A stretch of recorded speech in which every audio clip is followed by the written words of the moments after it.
আমন্ত্রণ দীপ্ত সংবাদে, সাথে আছে আমি তারান্নুম জ্যোতি। শুরুতেই জানাবো সংবাদ শিরোনাম। মাগুরায় ধর্ষণের শিকার ৮ বছরের শিশুটিকে ঢাকা মেডিকেল থেকে সিএমএইচে স্থানান্তর। নারীদের ওপর হামলার ঘটনা বেশ উদ্বেগজনক, আন্তর্জাতিক নারী দিবসে প্রধান উপদেষ্টা। সম্প্রতি মহিলাদের উপর যে জঘন্য হামলার খবর আসছে তা গভীরভাবে উদ্বেগজনক। গণপরিষদ নির্বাচনের দাবি তুলে ধূম্রজাল সৃষ্টির পায়তারা হচ্ছে, অভিযোগ সালাউদ্দিনের। সিরিয়ায় সাবেক প্রেসিডেন্ট বাশার আল আসাদপন্থী ১.৫ শতাধিক ব্যক্তির মৃত্যুদণ্ড কার্যকর।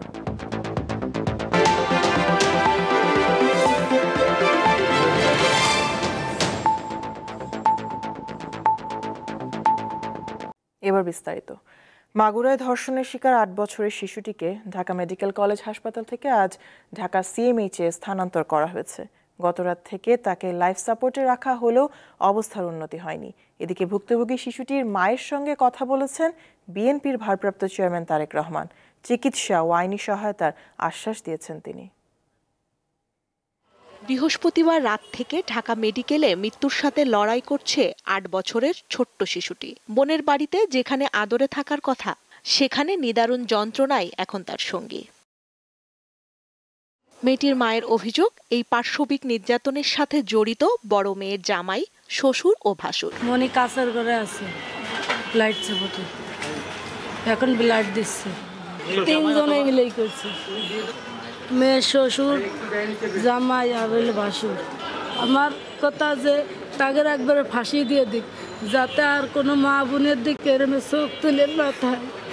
অতটুক বাচ্চা যে কিভাবে এরকম অত্যাচার করেছে, তার কত বিক্ষত যে কতগুলো ব্লাড দিয়ে আঘাত করেছে। এদিন শিশুটির মায়ের সাথে ফোনে কথা বলেন বিএনপির ভারপ্রাপ্ত চেয়ারম্যান তারেক রহমান। সব রকম সহায়তার আশ্বাস দেন তিনি। শিশুটির চিকিৎসায় ৪ সদস্যের মেডিকেল বোর্ড গঠন করেছে ঢাকা মেডিকেল কলেজ হাসপাতাল। মেইন সমস্যাটা তার গলার কারণেই তার আসলে এই যে হাইপক্সিয়া হয়েছিল, সেই কারণে একবার তার কনভার্সন হয়েছে, খিঁচুনি উঠেছিল আর কি। তো এমনি শরীরের অন্যান্য অংশেও কিছু কিছু তার স্ক্র্যাচ মার্ক বা এই ধরনের কিছু মার্ক আছে। দুপুরের দিকে শিশুটিকে দেখতে ঢাকা মেডিকেলে যান মহিলা ও শিশু বিষয়ক উপদেষ্টা শারমিন এস মুর্শিদ। অপরাধীদের কঠোর সাজা নিশ্চিতের কথা বলেন তিনি। বাচ্চাটা জীবন নিয়ে লড়ছে, ডাক্তাররা জানে না তাকে বাঁচাতে পারবে কি পারবে না।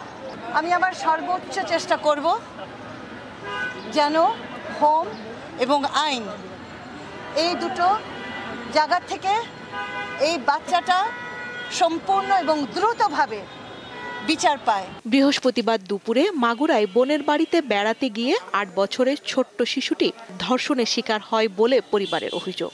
শুক্রবার রাতে শিশুটির শারীরিক অবস্থার অবনতি হলে লাইফ সাপোর্টে নেওয়া হয় তাকে। স্বস্তিকা সিংহ, দীপ্ত সংবাদ, ঢাকা। মাগুরা শিশু ধর্ষণের ঘটনার রেশ কাটতে না কাটতেই পটুয়াখালী ও ফরিদপুরে 2 শিশুকে ধর্ষণের অভিযোগ উঠেছে।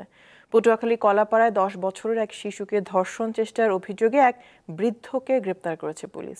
শনিবার দুপুরে উপজেলার ধানখালী ইউনিয়নে পশ্চিম লোন্দা গ্রামে নিজ বাড়ি থেকে তাকে আটক করা হয়। সকালে ভুক্তভোগী ওই শিশুর মা বাদী হয়ে ধর্ষণ চেষ্টার মামলা করেন। এদিকে ফরিদপুরে আজ 4 বছরের এক শিশুকে ধর্ষণের অভিযোগ উঠেছে এক কিশোরের বিরুদ্ধে। স্থানীয়রা ওই কিশোরকে পুলিশে সোপর্দ করেছে। নারী ও শিশু নির্যাতনের ঘটনা কঠোর হাতে দমন করতে সরকারের প্রতি আহ্বান জানিয়েছেন বিএনপি নেতারা। আজ রাজধানীতে আন্তর্জাতিক নারী দিবসের অনুষ্ঠানে তারা বলেন, নারী শিশুর ওপর সহিংসতাকারীদের দ্রুত খুঁজে বের করতে হবে। আন্তর্জাতিক নারী দিবস উপলক্ষে শনিবার এক বর্ণাঢ্য র্যালির আয়োজন করে জাতীয়তাবাদী মহিলা দল। কয়েকশো নারী নেত্রীর অংশগ্রহণে র্যালিটি রাজধানীর বিএনপি কেন্দ্রীয় কার্যালয়ের সামনে থেকে শুরু হয়ে নাইটিঙ্গেল মোড় ঘুরে আবারও নয়াপল্টনে গিয়ে শেষ হয়।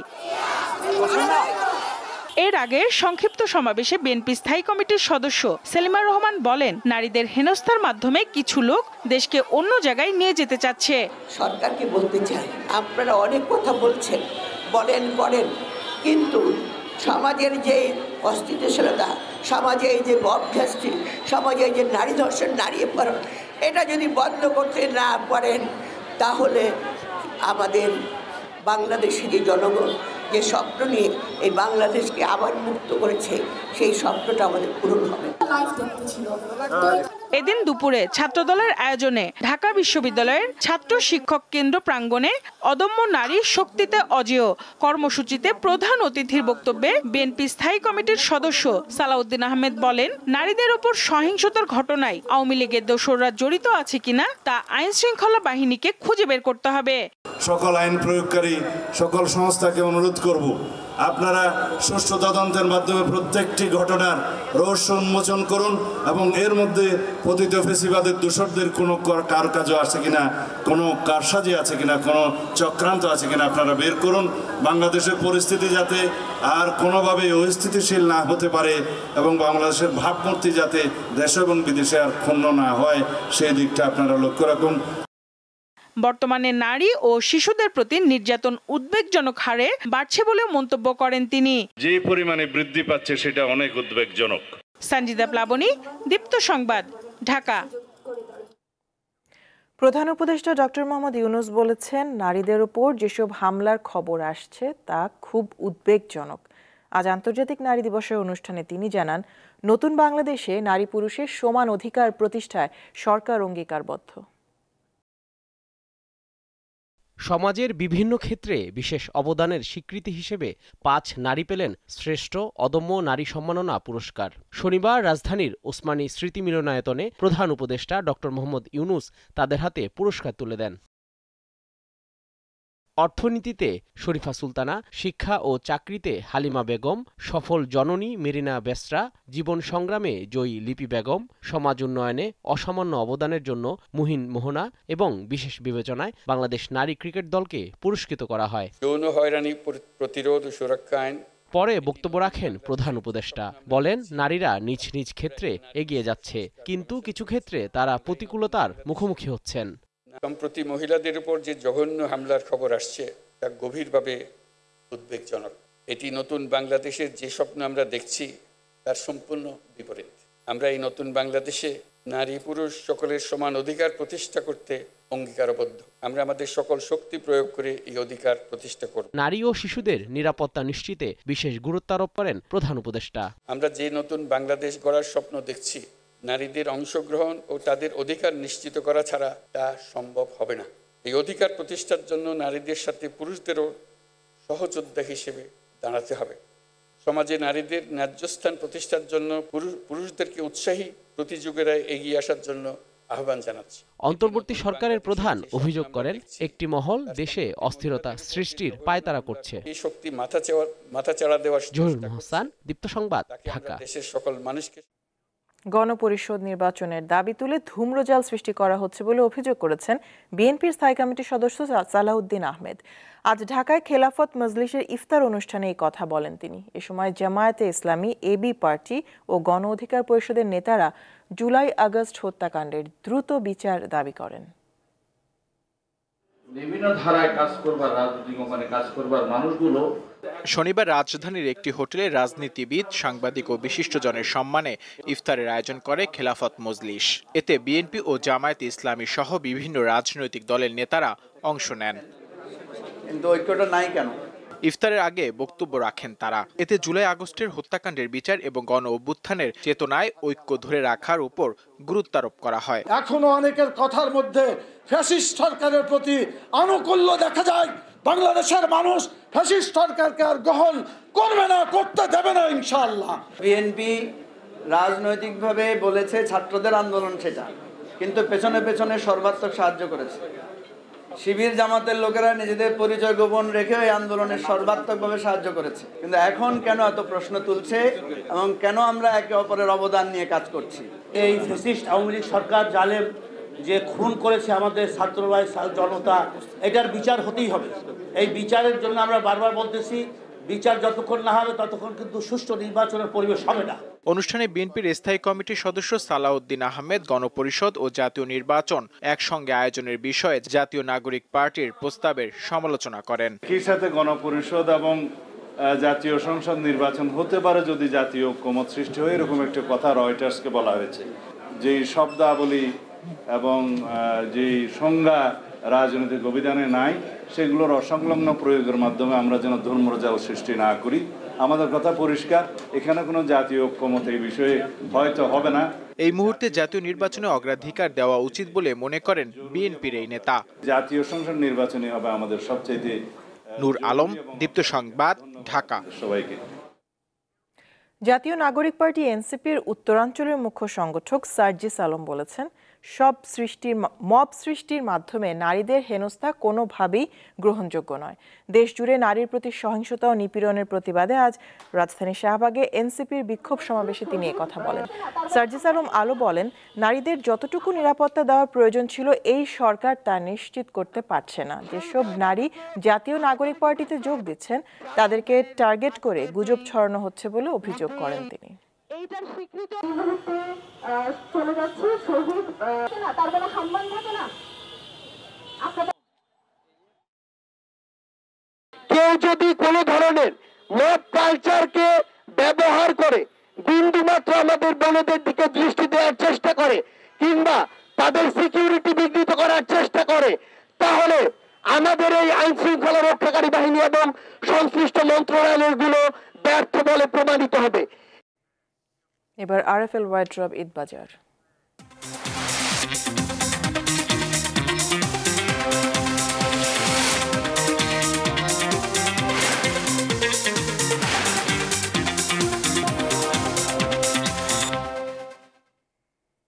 ঈদ উল ফিতর ঘিরে জমে উঠেছে রাজধানীর ফুটপাতের বেচাকেনা। নিউ মার্কেট, চাঁদনী চক, গাউসিয়া সহ অন্যান্য মার্কেটের আশপাশেও জামা কাপড় ও জুতা নিয়ে বসেছেন বিক্রেতারা। সামনের সপ্তাহ থেকে বেচা বিক্রি জমবে বলে আশা তাদের। ঈদের নতুন পোশাক চাই সবার, শপিং মলে যাওয়ার সক্ষমতা থাকে না অনেকের, তাই নিম্নবিত্ত ও মধ্যবিত্ত বহু পরিবারের গন্তব্য ফুটপাতের বাজার। ক্রেতার চাহিদা মাথায় রেখে জামা কাপড়ের পসরা সাজিয়ে বসেন বিভিন্ন অলিগলির দোকানিরা।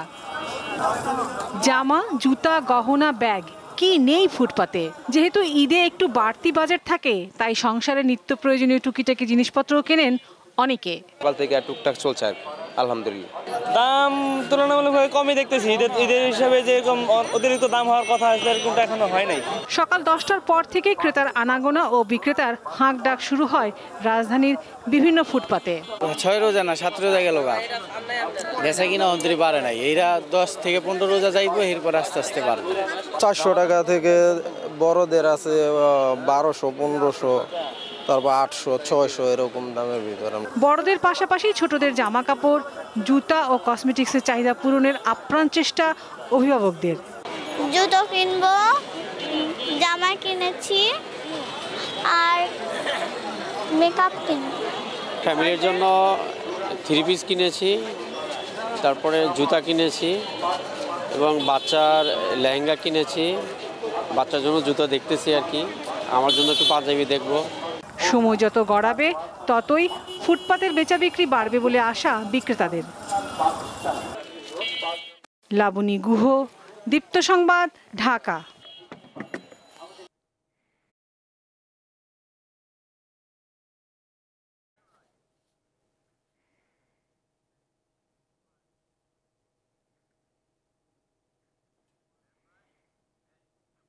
সিরিয়ায় নতুন সরকারের নিরাপত্তা বাহিনী দেশটির উপকূলীয় প্রদেশ লাতাকিয়ায় সংখ্যালঘু আলাউইদ সম্প্রদায়ের 162 জনের মৃত্যুদণ্ড কার্যকর করেছে।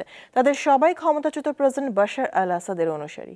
শুক্রবার তাদের মৃত্যুদণ্ড কার্যকর করা হয় বলে জানিয়েছে মানবাধিকার সংস্থা সিরিয়ান ওয়ার মনিটর। আগের দিন বৃহস্পতিবার আসাদপন্থী এইসব বিদ্রোহী হঠাৎ করেই দেশটির নতুন সরকারের নিরাপত্তা বাহিনীর ওপর অতর্কিত হামলা চালায় বলে অভিযোগ ওঠে। এতে বহু হতাহতের ঘটনা ঘটে। এরপর থেকে আলাউইদ সম্প্রদায়ের বিদ্রোহীদের বিরুদ্ধে অভিযান শুরু করে সিরীয় বাহিনী। Ferocious fighting meant for a time this felt like a country on the brink. Serious threat yet to President Ahmed al-Shara. ভারতের চোখে নয়, বাংলাদেশকে তার বাস্তবতার আলোকে দেখার পরামর্শ দিয়েছেন ঢাকায় কাজ করা যুক্তরাষ্ট্রের সাবেক কূটনীতিক উইলিয়াম বি মাইলাম ও জন এফ টানিলোভিচ। তারা বলেন, গণঅভ্যুত্থান পরবর্তী বাংলাদেশে তরুণদের নেতৃত্বের প্রয়োজনীয়তা রয়েছে। আজ ঢাকায় এক আলোচনায় এসব কথা বলেন এই দুই কূটনীতিক। জুলাই গণ অভ্যুত্থানের ধারাবাহিকতায় বাংলাদেশ যুক্তরাষ্ট্র সম্পর্ক নিয়ে শনিবার রাজধানীতে আলোচনার আয়োজন করে centre for governance studies CGS। এতে বাংলাদেশে নিযুক্ত বিভিন্ন মিশনের প্রতিনিধি, রাজনীতিবিদ, শিক্ষাবিদ, ব্যবসায়ী নেতা, আন্তর্জাতিক উন্নয়ন সংস্থা, নাগরিক সমাজের সদস্য, গণমাধ্যম কর্মী ও বিশ্ববিদ্যালয়ের শিক্ষার্থীরা অংশ নেন।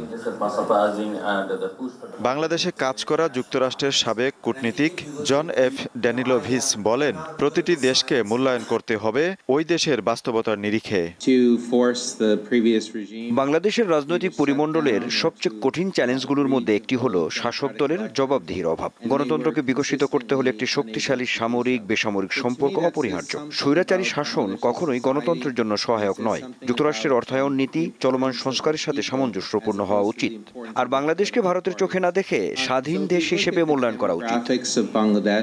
আগামীতে বাংলাদেশের অর্থনৈতিক চ্যালেঞ্জ মোকাবেলার প্রস্তুতি নিতে হবে বলে মনে করেন বাংলাদেশে কাজ করা যুক্তরাষ্ট্রের সাবেক কূটনীতিক উইলিয়াম বি মাইলাম। বাংলাদেশের গণতন্ত্র সম্পর্কে যুক্তরাষ্ট্রের জনগণকে সচেতন করার জন্য আমার সংস্থা কার্যক্রম চালাচ্ছে, কিন্তু গত 10 বছর ভিসার কারণে আমি এখানে আসতে পারিনি। সে সময় সঠিকভাবে তথ্য সংগ্রহ করা কঠিন ছিল। তৎকালীন সরকার আমাকে পক্ষে নিতে বাধ্য করার চেষ্টা করেছিল। বাংলাদেশ ও যুক্তরাষ্ট্রের সম্পর্ক উন্নয়নে প্রবাসী বাংলাদেশিদের গুরুত্বপূর্ণ ভূমিকা রাখার সুযোগ আছে বলে উল্লেখ করেন যুক্তরাষ্ট্রের সাবেক এই দুই কূটনীতিক। আজিজুল ইসলাম, দীপ্ত সংবাদ, ঢাকা। পঞ্চগড়ে ভারতীয় সীমান্তরক্ষী বাহিনী BSF এর গুলিতে আলামিন নামে এক বাংলাদেশি যুবক নিহত হয়েছেন। ভোরে পঞ্চগড় সদরের অমরখানা ইউনিয়নের ভিতরগড় এলাকায় এই ঘটনা ঘটে। বিজিবি জানায়, শুক্রবার রাতে আলামিন সহ কয়েকজন যুবক সীমান্তে গরু আনতে যায়।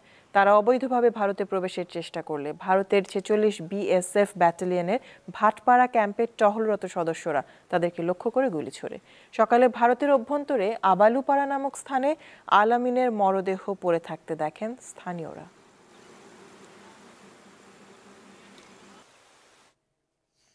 টাঙ্গাইলের সাবেক এমপি জওয়াহেরুল ইসলামের বাসায় কয়েকজন পাগল নিয়ে দখল করার অভিযোগ উঠেছে সমন্বয়ক পরিচয় দেওয়া একজনের বিরুদ্ধে। তার নাম মারিয়াম মুকাদ্দাস মিষ্টি। স্থানীয়দের অভিযোগ, আজ সকালে 20 জন পাগল নিয়ে মারিয়াম মুকাদ্দাস মিষ্টি বাসার তালা ভেঙে তাতে প্রবেশ করেন।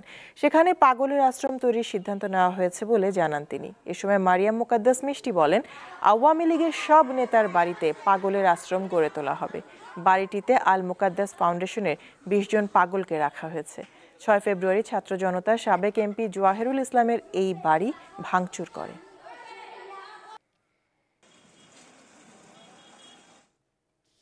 ঈদে নিরাপত্তা নিশ্চিতে বেসরকারি নিরাপত্তা বাহিনীর সদস্যদের পুলিশের অক্সিলিয়ারি ফোর্স হিসেবে নিয়োগ দেওয়া হবে বলে জানিয়েছেন ডিএমপি কমিশনার শেখ মোহাম্মদ সাজ্জাদ আলী। পুলিশের জনবল স্বল্পতার কারণেই এই সিদ্ধান্ত নেওয়া হয়েছে। আজ মিন্টো রোডে সংবাদ সম্মেলনে তিনি এই তথ্য জানান। ডিএমপি কমিশনার বলেন, ঢাকার বিভিন্ন শপিং মল ও এলাকাভিত্তিক প্রাইভেট নিরাপত্তা ব্যবস্থার দায়িত্ব পালনে অভিজ্ঞ লোকজনকে পুলিশ সহায়ক হিসেবে 1 মাসের জন্য নিয়োগ দেওয়া হবে। তারা পুলিশের মতোই কাজ করবেন। অপরাধীকে গ্রেপ্তারের ক্ষমতাও তাদেরকে দেওয়া হবে। পূর্ব ইউক্রেনের দনেৎস্ক এবং খার্কিভ অঞ্চলে গতরাতে ব্যাপক হামলা চালিয়েছে রুশ বাহিনী। এতে কমপক্ষে 20 জন নিহত এবং 30 জন আহত হয়েছে বলে জানিয়েছেন ইউক্রেনীয় কর্মকর্তারা। শনিবার ইউক্রেনের জরুরি পরিষেবা জানায়, শুক্রবার রাতে রাশিয়ার বাহিনী পূর্ব দনেৎস্ক অঞ্চলের ডোব্রোপিলিয়া শহরে হামলা চালালে 11 জন নিহত এবং 30 জন আহত হয়। এছাড়া ওই অঞ্চলে অন্যান্য এলাকায় আরও 6 জনের মৃত্যু হয়েছে। আর পূর্ব ইউক্রেনের খার্কিভে একটি বেসামরিক ভবনে রাশিয়ার ড্রোন হামলায় কমপক্ষে 3 জন নিহত এবং 7 জন আহত হয়েছে বলে জানিয়েছেন অঞ্চলটির গভর্নর।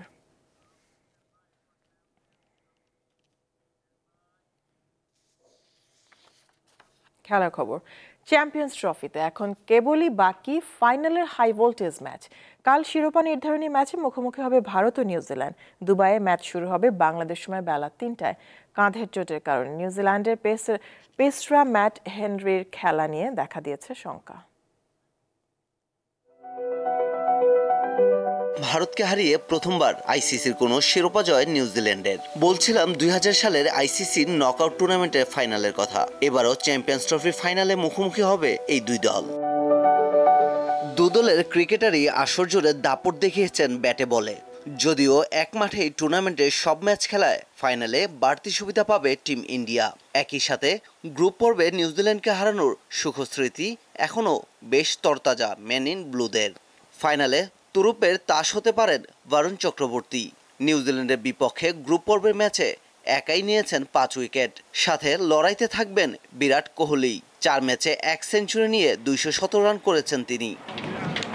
তবে ফাইনালের আগে ভারতের বাড়তি সুবিধার বিষয়টি নিয়ে মোটেও ভাবতে রাজি নন নিউজিল্যান্ডের অধিনায়ক, বরং নিজেদের শক্তিমত্তায় নজর রাখতে চান তিনি। মাঠের ক্রিকেটই তাদের একমাত্র লক্ষ্য। তবে কাদের চোটে দলের অন্যতম ভরসা ম্যাট হেনরির থাকা নিয়ে রয়েছে শঙ্কা। এদিকে 3 ম্যাচে 2 সেঞ্চুরি কল্যাণে 226 রান নিয়ে সর্বোচ্চ রান সংগ্রাহকের তালিকায় 2-এ আছেন রাচিন রবীন্দ্র, যার উপরেই থাকবে ব্যাটিংয়ের গুরুদায়িত্ব। আইসিসি ইভেন্টের ফাইনালে এই 2 দল এখন পর্যন্ত 2বার মুখোমুখি হয়েছে, আর 2বারই শিরোপা জিতেছে নিউজিল্যান্ড। এবারও সেই ধারায় বজায় থাকবে নাকি দুবাইয়ে নতুন ইতিহাস গড়বে ভারত, তা 22 গজের যুদ্ধেই দেখা যাবে। পারভেজ খোকন, দীপ্ত স্পোর্টস। এপ্রিলে 2 ম্যাচের টেস্ট সিরিজ খেলতে বাংলাদেশে আসবে জিম্বাবুয়ে। সেই সিরিজের সূচি ঘোষণা করেছে বিসিবি। বাংলাদেশ দলের চ্যাম্পিয়ন্স ট্রফির যাত্রা শেষ হয়েছে গ্রুপ পর্ব থেকে। টাইগার ক্রিকেটাররা বর্তমানে খেলছেন ঢাকা প্রিমিয়ার লিগে। শিগগিরই তাদের আবার আন্তর্জাতিক ক্রিকেটের জন্য প্রস্তুত হতে হবে। এরপর 20 এপ্রিল প্রথম টেস্টে সিলেট আন্তর্জাতিক স্টেডিয়ামে লড়বে 2 দল। দ্বিতীয় ও শেষ টেস্ট হবে 28 এপ্রিল। চট্টগ্রামের জহুর আহমেদ চৌধুরী স্টেডিয়ামে খেলা হবে।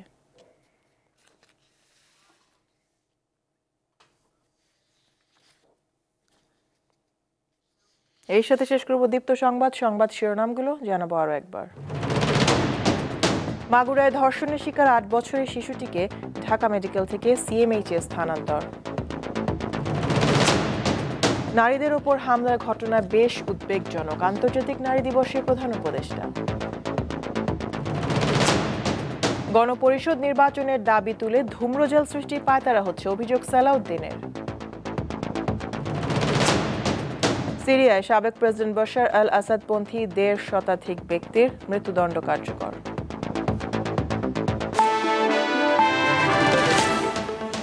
এ ছিল এখনকার মতন। আমি তারান্নম জ্যোতি বিদায় নিচ্ছি। দর্শক আরও তথ্য বিনোদনের সংবাদ জানতে যুক্ত থাকুন দীপ্ত টিভির ডিজিটাল প্ল্যাটফর্মগুলোতে। ধন্যবাদ সবাইকে।